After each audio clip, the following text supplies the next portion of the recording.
Yeah. So we're very happy to have Daliu, who will be here all this week and all of the next 3 years, starting in the fall. Very true. So you'll have lots of chances to talk with him. So he'll introduce himself with a talk on the composite Higgs models at the LHC and beyond. Okay. Thank you for the introduction and the invitation. I'm happy to hear. I'll be here as my colleague say, and he'll be here in the fall. Okay, so I will talk about the work I done in the last few years about composite model. And okay, first the outline of my talk, I will first introduce natural means guideline for model building, and then I will specify the broader class of solution to the natural means problem in the composite Higgs models. I will talk about the direct signature and the indirect signature. Then I will go to my conclusion. Let's see the motivation. Motivation is quite simple. We found the Higgs bond, 125 GeV, and this is the first step towards the dynamic physical from the breaking. Okay, before I go to this model building part, I want to do some motivation for this natural means argument, or let's say the guiding line or argument.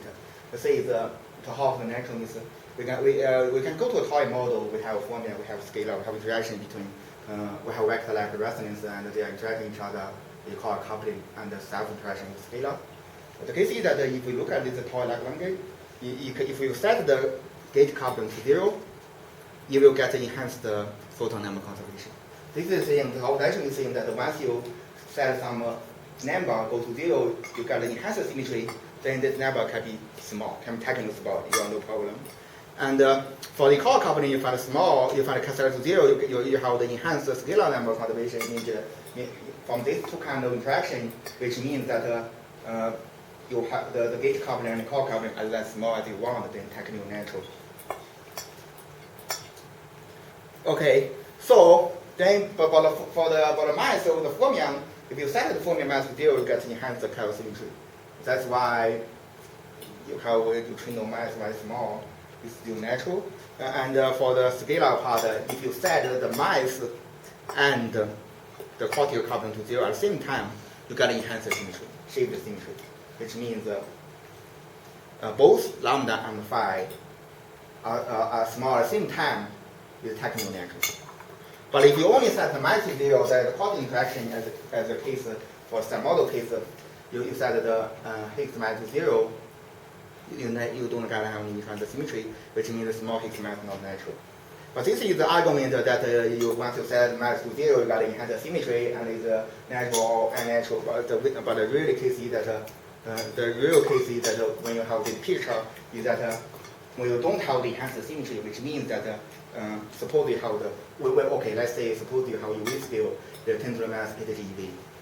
We know that because Planck scale. Then in the middle, the Electroweak scale and the Planck scale, there may be something else, some new particle, new resonance interaction with the cell model particle. Let's say we call it lambda R. From Electroweak precision method, we know lambda R must be larger than PV scale, and this way will tell you that the new physics will contribute to Higgs mass physically. It means that it's not about the quadratic divergence, it really got a physical contribution to the Higgs mass. Then, if you want to get a small Higgs mass, you need to engineer your coupling at the UV scale, let's say lambda R. It's like a condensed matter system, you're tuning the temperature to the critical temperature. This is really the physical fine-tuning you need to make the Higgs stable. Okay, broadly speaking, we say there are two solutions. We say one is composite is, and this R is generated by UV from this dimensional transformation, and that the symmetry will reach with scalar to the fermion, and you get the enhanced chiral symmetry. Okay, as I said, for the Electroweak precision test, lambda R and MH is still little hierarchy problem, and this is how the very thin Higgs boson boson. Then you have the enhanced shape symmetry to protect the Higgs mass. Okay, the picture is following composite model. Picture we usually say is there is an animation sector. You have quark, you have lepton, you have gate boson. There are some strong sector. You have the strong interaction or CFT, but we don't specify what the underlying technical quark. We're just saying that there is a chiral symmetry breaking, and Higgs is boson boson associated with chiral symmetry breaking. occurs when you have this symmetry, global symmetry, which means you will have this resonance like spin 1 and spin 1/2. And apart from that, the interaction between elementary and strong sector is controlled by the cell model coupling, the power coupling and the gauge coupling. We will say it partial convergence means their interaction linearly coupled to the strong sector, and every cell model particle has some degree of convergence. Okay. To get the particle feature of the phenomenology of this broad class of convergent model, we can think we define some coupling in the strong sector. For example, for the spin 1, we can define a coupling at 0. F is just a decay constant. For the spin 1/2, we can decouple G+i.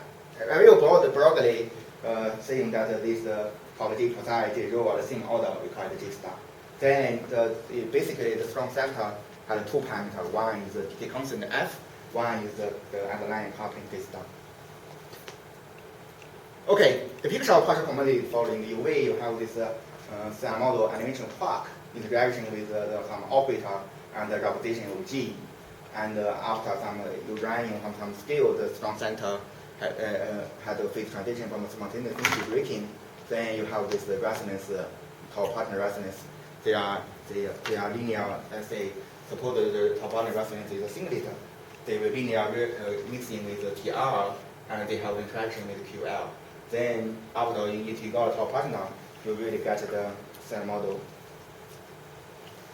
Topic called coupling is proportional to YR divided by this stuff. This is usually the picture. And searching for the okay, before I go to this more phenomenology part, that is really a theoretical argument. Once you have a let Higgs, you will want a let top partner. The argument is quite evident. You can just parameterize the Higgs potential through this by the power counting rule. It should be we assume it dominated by the topic power coupling, and there's some expansion of Higgs of F, A, and B. Naively you will think A and B are really are the one parameter. Then you solve the equation of motion. You will find this V roughly equals F root A over B, and M star is 440 GeV divided by root A, which tells us that if you want A and B are the one parameter, usually you want that top parameter. And also this C V square or F square equals A divided by B, it parameterizes the minimum, they parameterize the fine tuning. Although in some models A and B are natural, actually for the spanner, for some representation of top model top quark, like say spanner representation of SO5, A and B are natural small. And then like B is natural small, then you have some problem getting this like Higgs mass. But usually, for general speaking, you need a light top partner. This is the general argument. And the phenomenology, okay, that's for the LC phenomenology is quite simple. You have the partial convergence of the W. Then there's some spin 1 resonance has some mixing with G divided by G rho, and this rho resonance are strongly interacting with the longitudinal pole of the gauge boson of Higgs. This is just a simple power counting, although if G rho is large, it's evident that that boson provides a smoking bond. This is expected because your Higgs doublet is belonging to strong sector, and they were strongly interacting with spin 1 resonance. Okay, then you have a top partner boson fusion. Also I think the longitudinal mode is still dominant because it's controlled by this elementary convergent mixing YR, and this coupling usually is the same order of topic power. This is the dominant channel for this dominant search for the spin 1 resonance or partner search. Okay, then because now we are going to certain TV or as we going to 14 TV LC, the top partner present bond or go to 1 TV. When you then the disorganized rho, the power produced is that you need to have 2 particles produced. Then you have the higher mass threshold, and then you can think about the single Higgs production, which although which the although you have the suppression of this, like say the longitudinal or PDF or this W PDF from the proton, but you have the kinematic advantages associated with PDF of the quark. And actually, this has a lower mass threshold when M size is large. This will be dominant of the pair produced, and this one will provide the smoking down for the resonance search top partner. Okay, this is why the standard way people are knowing that the spin 1 resonance is a boson final state, and for top partner you have the top plus gauge boson or top plus Higgs, and then now you have a single projection. This is by standard. Can I ask a question about this? So if you try to assume that both the top partners, well, I don't know, maybe this. I'm trying to understand. Could you imagine that? I don't know if you could. Where would this? You could try to imagine that both the top partners and these vector resonances are broad. You'd have to find what they decay into, but is that a direction that people have thought about to try and evade these bounds, or to make? I will show you. Okay, I think the case is that we found the top partner is because it is, okay. Let's say the top partner coupling to some model is really controlled by YL and YL. Right. That constraint on YL and YL how large it is because fixed by topical coupling. Right. And then if you think the top partner, if the top partner want to be broad, we will have one coupling be very large. That we don't want because this is your cover coupling. But so I mean, I'm thinking that, for example, somehow I don't know if you can build models like this, but say this rho can also decay into something that are more like light hadrons of the strong sector. Okay, this is our view. This is exactly what we did. Actually, we did with Ricardo student when I was in Lausanne. Is that suppose you have a mass hierarchy between the spin 1 resonance and the top partner. Okay. They will strongly interact with each other. And once you have a kinematic region that the mass, once you have a mass gap between the spin 1 resonance and the top partner, they will strongly interact with each other, and the top partner, if a rho larger than top partner, they will decay top partner.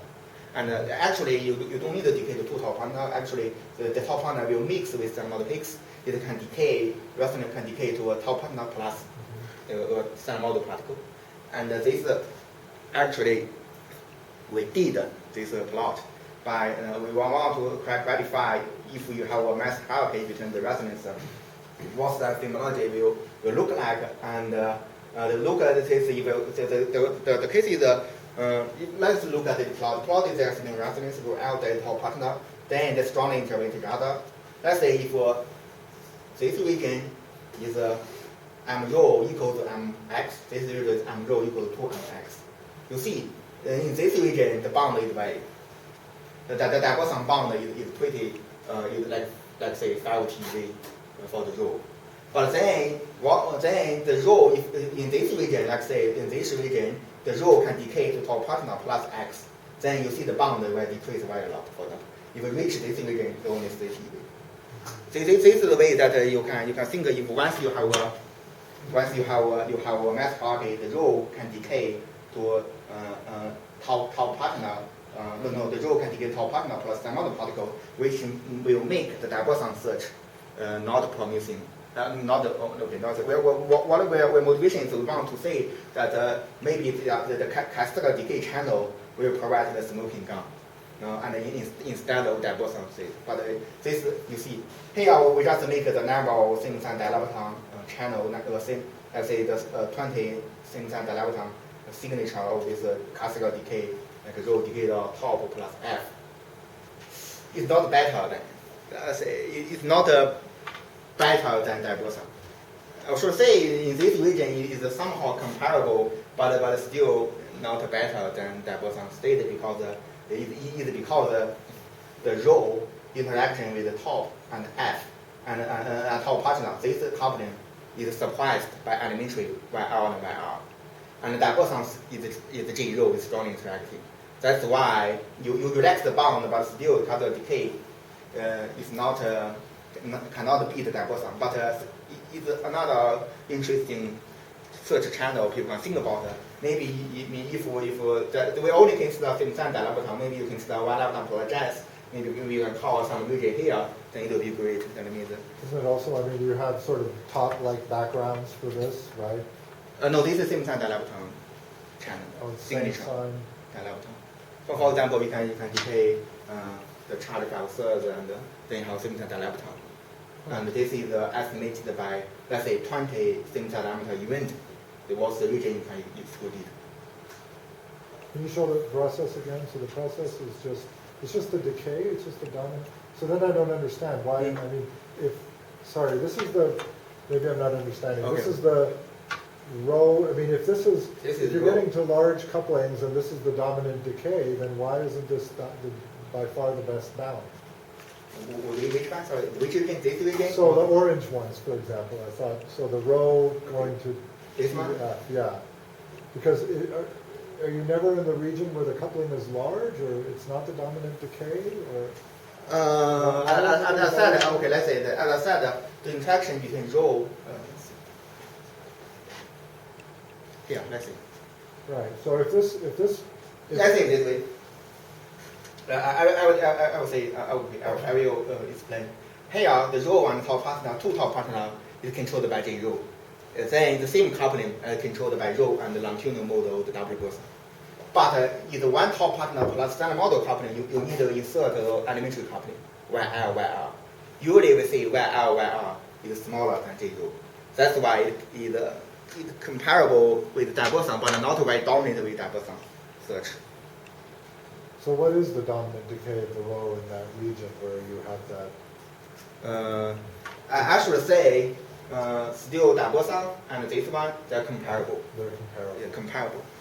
Okay. You see, the bond actually reduced by the double boson final state when you reach more and more this region. I think in this case, when your coupling is more and more large, and this channel are more and more important, Yeah. but still, double boson is very has a good sensitivity.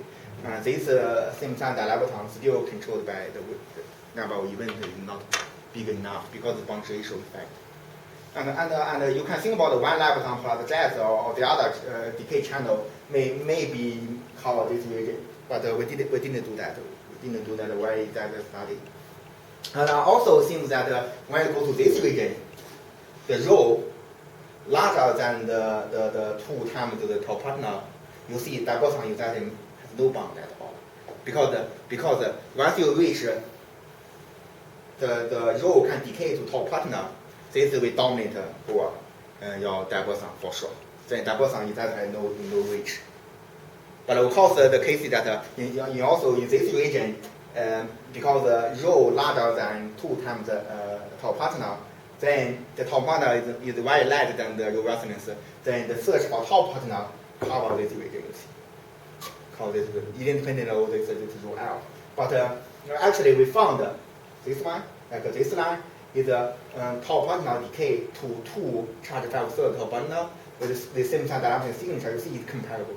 Actually, there is some small region you can beat the top partner search, pair top partner search. That we found. I think the picture is that once the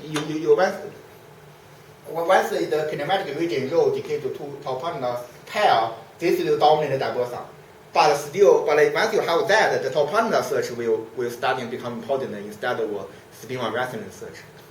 It doesn't change. It doesn't improve the top partner search to be down there, or that's already taken into account there. Because those are just horizontal lines. Horizontal line is how to produce the top partner search. Right. Yeah. But I mean, the fact that you now have this additional row resonance, it's giving you highly boosted, or highly, maybe above threshold top partners. You could try to use that to even improve the balance. Yeah, I agree. But we are working on 14 TeV. Unfortunately, that's not enough for the event. Maybe at 100 TeV or 27 TeV, it can become important like here. But actually, even for same-time dilepton, there's still this small region can beat. But as I said, once you have this kind of stuff, the top partner single production search will dominate. And this line is 300 feasible inverse for single top partner search. And this line is about 3 is about, you it's hard to say that the parameter space that the continual decay can dominate with dominate over a single top partner search. I think basically because actually you are not in 14 PV is not enough, and you want to decay top partner, you get less event. That's the picture. Yeah. But I didn't see okay. I didn't discuss another probability is that instead of top partner, I can make some model particle fully composite. For example, I can make top quark fully composite.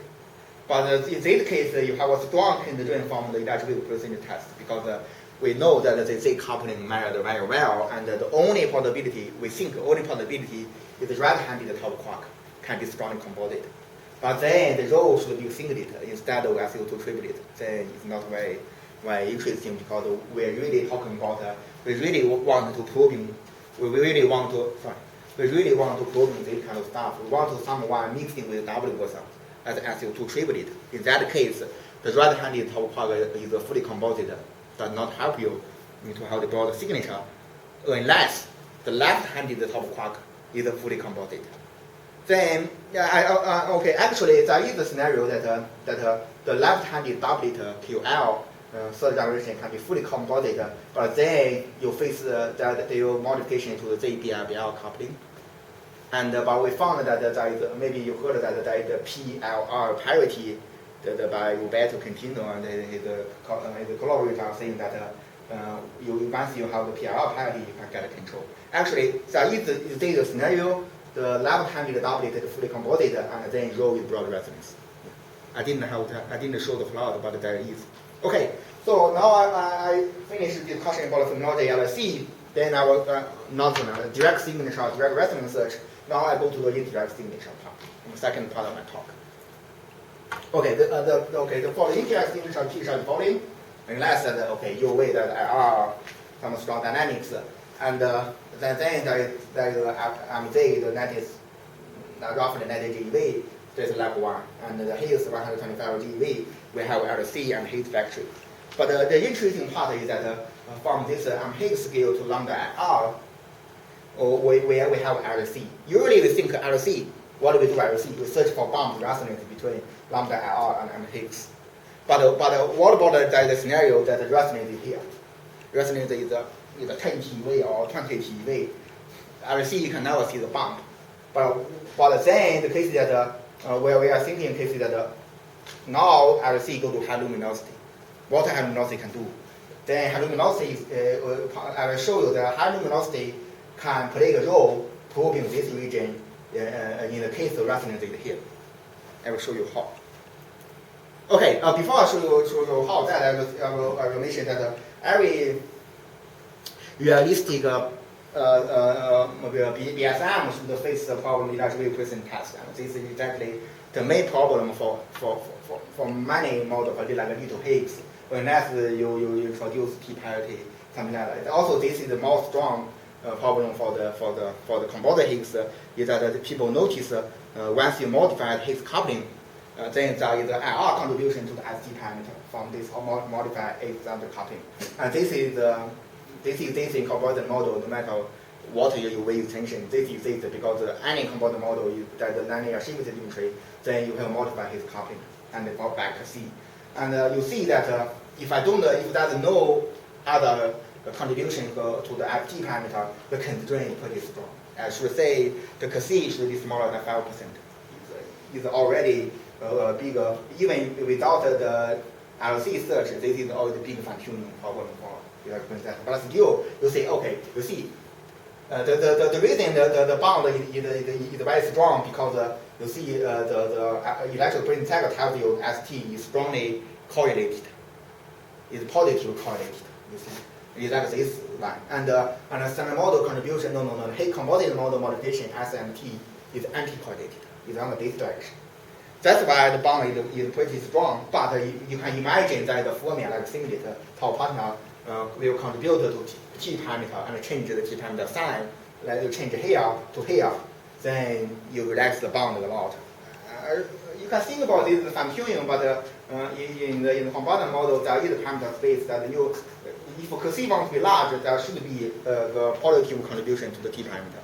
That's basic. So that almost vertical line is what happens when you vary xi from -0.2. Yeah. You see the boundary prices. Right. But here, if you're adding a new contribution to the T parameter, you see it becomes here, the bound becomes very weak. Then you modify more the inside of this. But just for that line, what is the bound on xi? It's about half of that, or a little bit better? Yeah. Oh, this is illegal. If you put it into one dimension, you can see roughly is 5%. 0.05. Yeah, 0.05.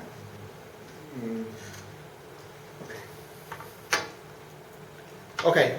Before then we go to integer signature, I was saying that okay, let's say what's the organization principle about the integer signature is that we are into out the resonance, right? So in case we work on the non-linearity factor theory. Then in composite model, actually we have two expansions, not like elementary particle. One expansion is HL-LHC, the other expansion is energy divided by star. And for this qualitative feature, I will define the resonance is roughly J star over F. That I said before, there are two parameters in the strong sector. One is F, one is the dimension coupling.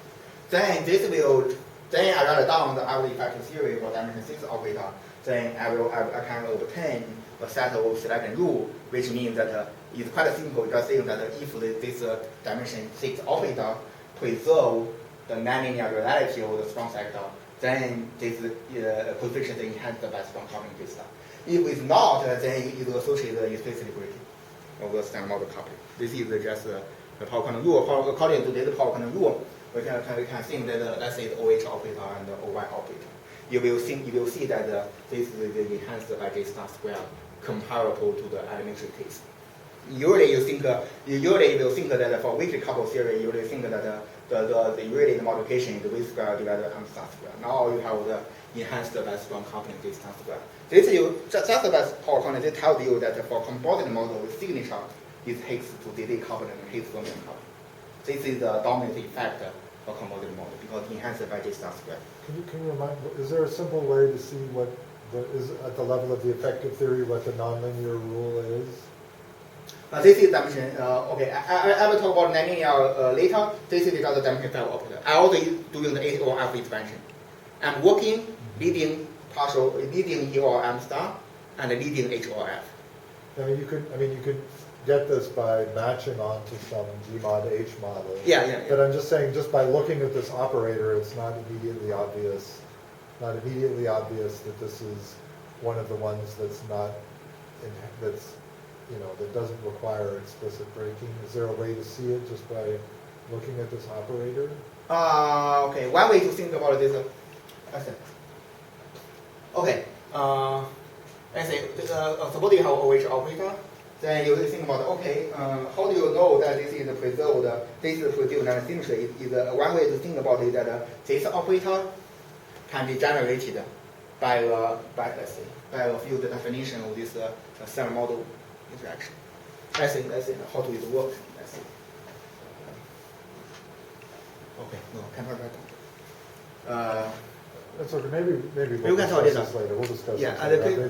the idea is that this operator can be obtained by the standard model kinematic Higgs kinematic Lagrangian and shaped by shaping to H plus H go to H plus H dagger H square. So then this operator can be obtained by that field dimension means this is preserved dimension. This is another way to think. Right. You know what? Yeah. Also same way. If you do that shaped transformation, you will get this operator from the Yukawa Higgs interaction, from the standard model Higgs interaction. That's the way to penetrate which operator enhanced by this. Okay. Another case that then let's say I say that I do not think can play a role in the question test. Let's say for example, let's get to doublet operator. This is Higgs current times gauge boson current. Let's say the power quantum rule, CW is 1. Why it's not enhanced by strong coupling? Because the gauge boson is elementary. The final rule is that the three composite particle, the interaction is enhanced by J star. And when you add in one elementary, it's surprised by one mixing, master model coupling. If adding two elementary, in the addition surprised. And but why Hamilton C can help you to probing this kind of stuff is because once you go to diboson final state, longitudinal state, this operator will contribute to this amplitude with energy gradient behavior. What I mean by energy gradient behavior means LHC has more energy than light. That means although LHC do not have the precision of the lab can probing 10 to the minus 3, LHC can only have 10% and 5% uncertainty. But still, if you go to high energy, even you go to 5% uncertainty or 10% uncertainty, you go to high energy, you can probing the scale of the resonance better than light. This is the picture of, let's say, when you have high luminosity C, instead of searching for bump, you can searching for this higher dimensional operator tail energy gradient behavior. Okay, then you should ask that is there any scenario that you can be better? Let's say you can be much better than the direct resonance search. Then I think the picture is that any indirect signature is enhanced by strong coupling. Then the indirect signature become more important than direct signature. This is the basic logic. Then that's why I think we're trying to work out this strong multiple direction to motivate the diboson search. And now we are saying that once you put the particle in the strong sector, the interaction will enhance by strong coupling. And then we will think that what about we put gauge boson to the strong sector? Now what about this gauge boson? Certain model gauge boson is part of strong dynamics. Let's say is a composite resonance, massless composite resonance with strong sector. Then once you put that, then the problem is that you need to put this gauge environment way, and because this is belong to strong sector and the massless, then they should be protected by gauge environments, which means that the field strength you can think about it this way: the field strength is part of strong dynamics, and the monopole interaction is sufficed by standard model coupling. And this will lead to a new power coupling rule. The new power rule is also like when you have a field strength interaction, it can either preserve this nonlinear symmetry, then it can enhance by strong coupling this stuff. Okay, what does that mean? Let's say this way. Let's say now on two doublet operator. Usually you think that in general case, because the W is elementary, this roughly gives you the power coupling rule is J squared divided by J star squared. That's why people talking about the S parameter, T parameter. People not talking about this W Y parameter because this is the suppression J squared by J star squared, and the constraint is less important than S. But in this remedial, in strong multiple interaction, we call remedial scenario, that as I told you, that this one is belong to strong sector, then the O2W is 1.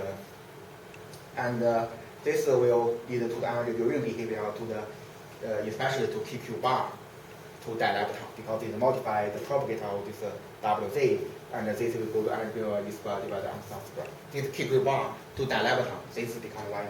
This become very powerful to produce this strong multiple interaction.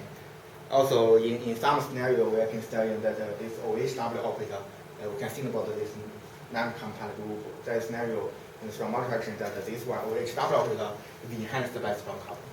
The energy gradient behavior is not energy squared divided, just that one is J star divided by J, which means that in this kind of scenario, the indirect signature is more important than direct signature. And actually, to we showed some preliminary study of this mass scale reach at a high luminosity LHC. Okay, we can think of at least this bound for all, the S parameter is roughly probing the scale at 2.5 TeV, and then for the diboson at the high luminosity, they will probe in 4.0 TeV because this energy gradient behavior. But for the strong multiple interaction, you see the bigger advantage because some coupling enhanced by strong coupling. The dilepton can probe in 13.4 TeV. So you will never see from the resonance search, but you can see the tail. This is the big picture. and also for this non-compact group, you can probe in 17 TeV if we have a strong coupling for pi. I should say this is the high luminosity LHC can play an important role for the precise momentum at LHC, and especially for the boson candle, because we know that for composite Higgs model, the longitudinal model, the WZ and thermal Higgs belong to strong sector, and they can prove the strong dynamics is more powerful than the scenario. And also this high luminosity will help you for this kind of new physics scenario. Okay, I think this is the direct signature, and you will see my last few minutes I will talk about this beyond LHC. Then about this the all consideration in the following that we have a future lepton collider. We have now we want to have build his factory and some media scale like 250 GeV or 3 TeV lepton collider. Then then we ask what's the advantage of lepton collider. Think precision environment for sure. And the lepton collider can measure the coupling to very good precision and working on this at low energy. Then we are thinking about if you remember, I said that the two expansion. One is the energy divided by lambda, one is OV or F. Now we are working on at the C we are working on this one larger than this, but the fusion lepton collider that is the energy region that E or lambda smaller than V or F. Then what does that mean? This E or lambda smaller than V or F, which means that the nonlinear symmetry can play a role that can proving this resummation V or F. I will show what that meaning is that. This is from prediction of his narrative. There is the general rule called the doublet procedure. Once you give me a symmetry breaking, and I can write down the Lagrangian following this Gaussian matrix defined in. Can you just go back? Sorry, what was the? Sorry, E over lambda less than V over F. Can you say again what the significance of that is? Oh, I will. Okay. You're going to explain that? Or? Yeah, we can explain that later. Okay. Then you have this standard procedure, and write down the Lagrangian, and I think this will cut them through. But this is traditional. I will continue. This is traditional way we write down the nonlinear Lagrangian. This tells you what? This tells you that d mu e mu consider resum all the way of F fraction, which means that this d mu e mu including some modeling fraction and dimension 6 operator, dimension 8 operator, dimension 10 operator, at the 2 derivative level. At 2 derivative, which means that E or then you have the 4 derivative interaction, but if E or lambda is much smaller than V or F, this is the leading effect, and the V or F expansion tells you the ratio between dimension 8 operator and dimension 6 operator are fixed by Higgs majority. This may tell you that the Higgs is elementary or composite. You can have interesting universal relation. Okay, I will show you before, but before I show you some of this universal relation, I can tell you that there is a mountain program or the amplitude solve the bootstrap is you starting from lower amplitude, then you can you enhance you assume that there are some enhanced soft limit, then you can bootstrap the whole Lagrangian.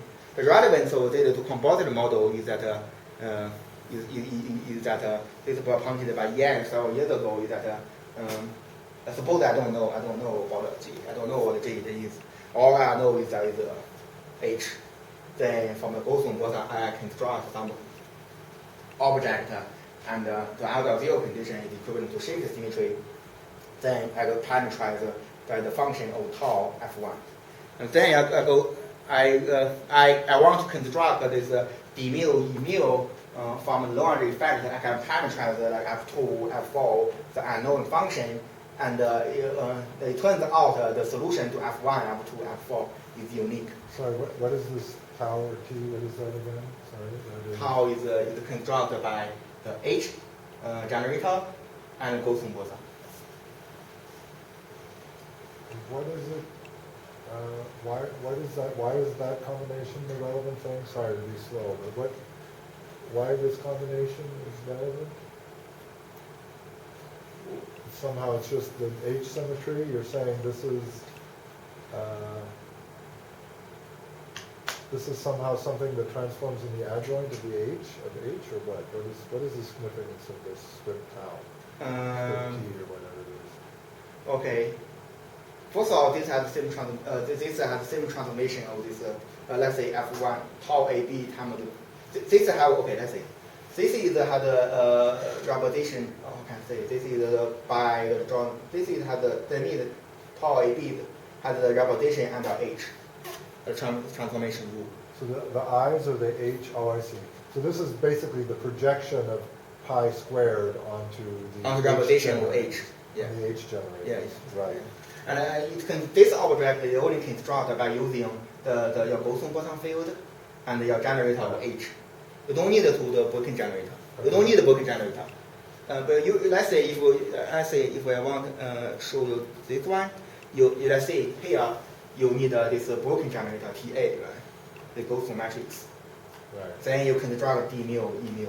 But the procedure is that what about I don't need to care about the broken generator. What I know is that pi and pi is the representing of H. Then I can construct the object as a transformation of H through this generator Ti.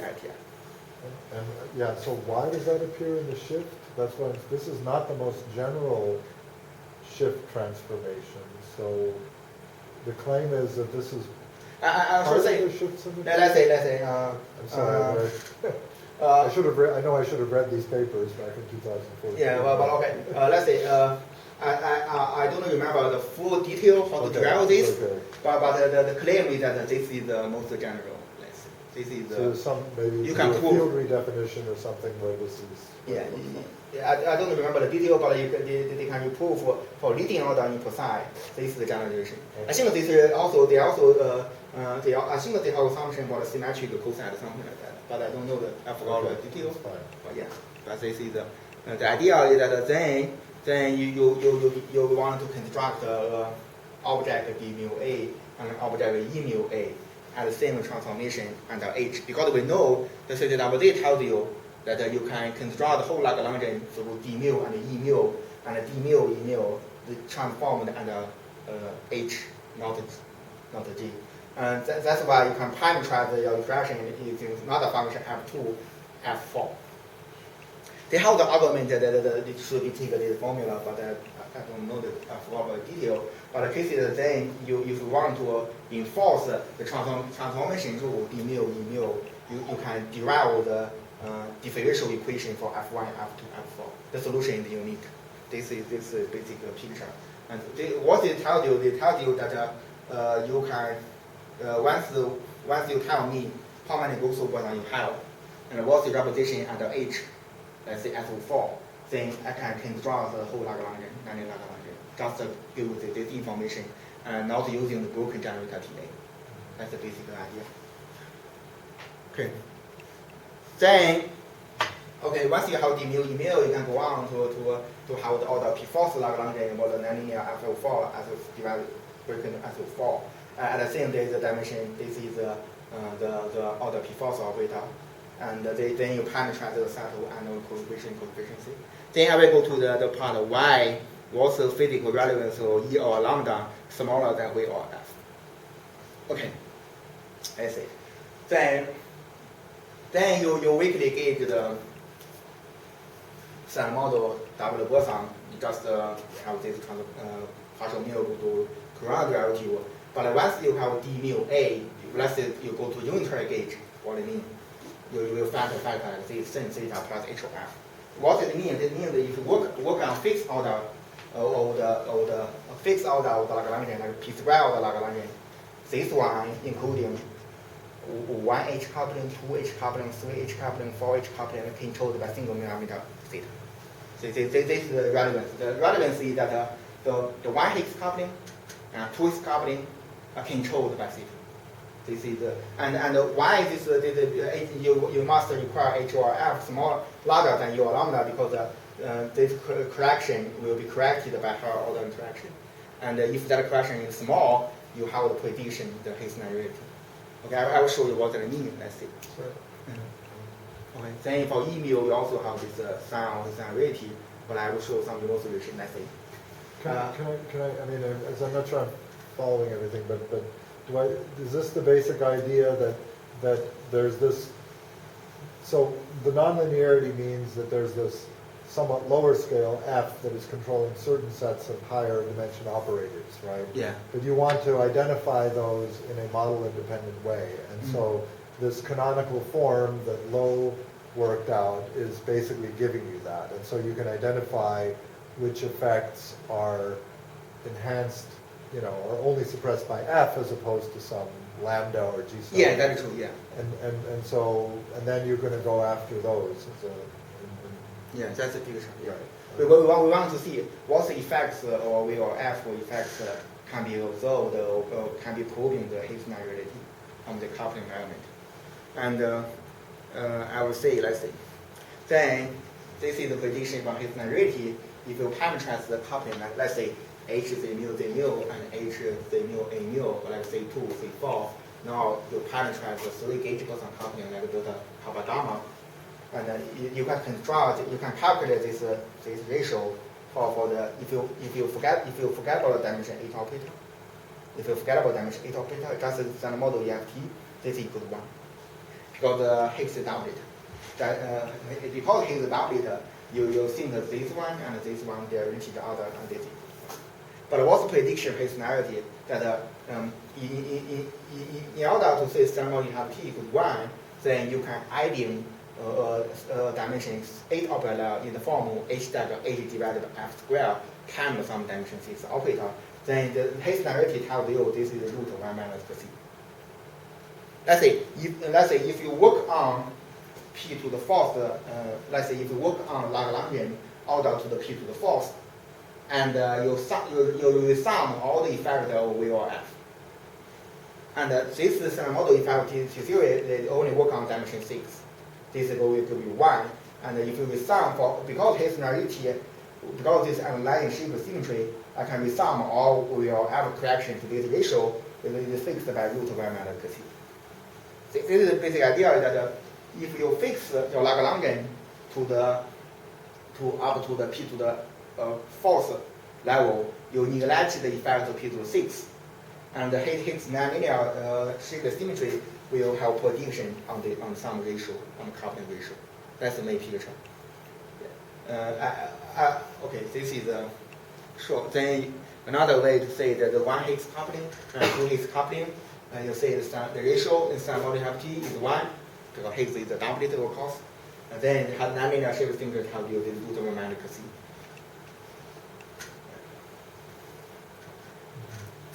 Okay, I think I'm almost finished. Okay, go to my conclusion. I mean, can I just ask, I mean, you motivated this from lepton colliders, but I mean, you could also just think about these effects and trying to look for the, as you did before, for the tails of these things. If you assume that these resonances or whatever this new physics is above the reach of the LHC, you could look for these kinds of couplings there as well, couldn't you? Yeah. Okay, as I said, this kind of relation, when test this kind of relation, you exactly truncate your momental expansion already. Let's say we're only working on order P4 operator. Then you can predict the ratio from the C. But if you go to LC, let's say you go to this tail, then it's not clear because C is large, or the order P4, P6 operator correction is large. Okay, maybe. But xi here really just means V over F, right? Or v, yeah, because C is the V square, you are F V squared over And the case is that this kind of relationship is only possible if you truncate your momental expansion. Sure. Then at RC, is not a good approximation to truncate the moment observation and including this Cascade effect. I mean, if f was larger, I mean, how large are you imagining f is? Cascade now can be 0.2. F can be 800 GeV. Then, let's say, if you go to a region E square or lambda square smaller than 0.2, then it's fine. So you're just saying that f is just too small. So No, I'm saying that for the hadron collider, you need to go to higher energy beam to get a better sensitivity. Okay. Again, we can talk. Yeah, you can do about that. that. Okay, conclusion. Composite is the elegant way to address the Higgs problem, and the resonance search and Bruce experiment are both important. And also the Higgs narrative predictive universal relation can be probed in the near electron collider.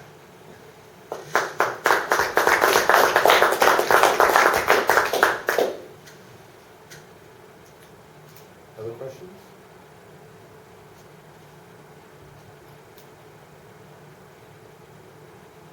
Okay, well, let's thank Zai again for a nice talk.